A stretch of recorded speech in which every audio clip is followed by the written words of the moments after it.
Hi everyone, welcome back. In this video, I will show you how to validate user input using the .NET MAUI DataForm control. The DataForm allows you to validate user input to ensure the correctness of the underlying data object. In cases of invalid data, it will display an error message at the bottom of the editor.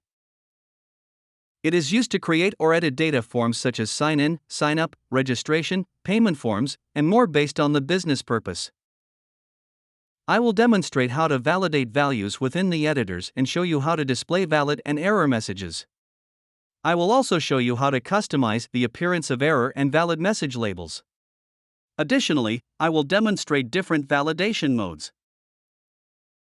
I am using an existing MAUI application where I've already configured the necessary DataForm namespace and added the MAUI DataForm control. In this working example, I've bound the model class to collect the username and password to sign in to the Play Store account. If you want to learn how to add DataForm to an app, I recommend watching the Getting Started video linked to the card. You can also download the Getting Started example from the link provided in the description below. I'll run the application on an Android emulator.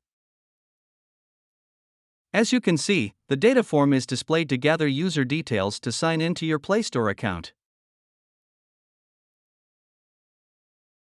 Now, let's see how to validate data.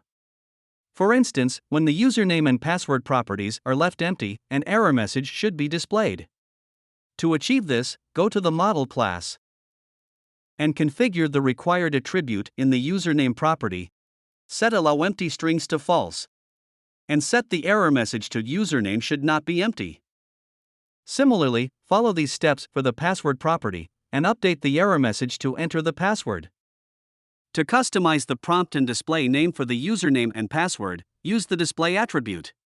Set the name to email and prompt to example@mail.com. Repeat these steps for the password property. Next, I navigate to main page XAML. Here I set the validation mode property to PropertyChanged to validate data immediately after the property value changes. You will notice that email is displayed in the username placeholder, and example@mail.com appears as the prompt below the editors. If you tap the username text input layout and enter a string value, clearing all the values will trigger an error message indicating that the username should not be empty. Similarly, you can see an error message for the password text input layout. Next, I'll demonstrate how to validate a specific form. For example, let me check if the username follows an email format and validate the password based on its length. To do this, remove the required attribute from the username property. Then, configure the email address attribute and set the error message to enter your email. For the password property, the data type attribute is set to password to change the normal editor to the password editor and enforce a minimum length of 8 characters. To do that, configure the min length attribute, set the length to 8, and provide an appropriate error message. Looking here, entering a value in the username editor will display an error for an invalid email address. You'll also notice that the password editor switches to the password type and shows an error message when the character count is less than 8 characters. Now, let me demonstrate how to display a valid message when a valid password and email are entered. To do this, configure the DataForm display options attribute for the username property and set a valid message. Repeat the same process for the password property.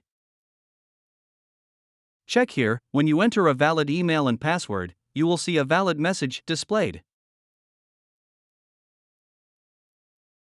Next, I'll demonstrate how to customize the appearance of the validation label text.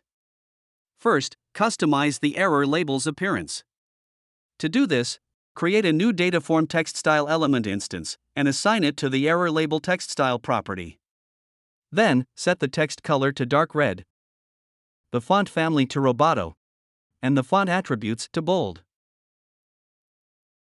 Check here, the error label text color has been changed to dark red, font attributes to bold, and font family to Roboto. Now, let's see how to customize the appearance of the valid message label.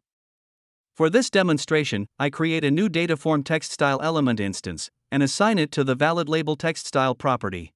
Then set the text color to blue, font family to Roboto, and font attributes to bold.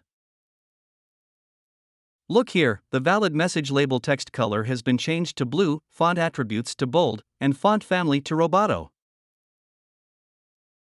Finally, let me show you how validation works with the validation mode property. There are three options: PropertyChanged, LostFocus, and Manual. PropertyChanged validates data immediately after the property value changes. LostFocus validates data when the focus shifts to another editor.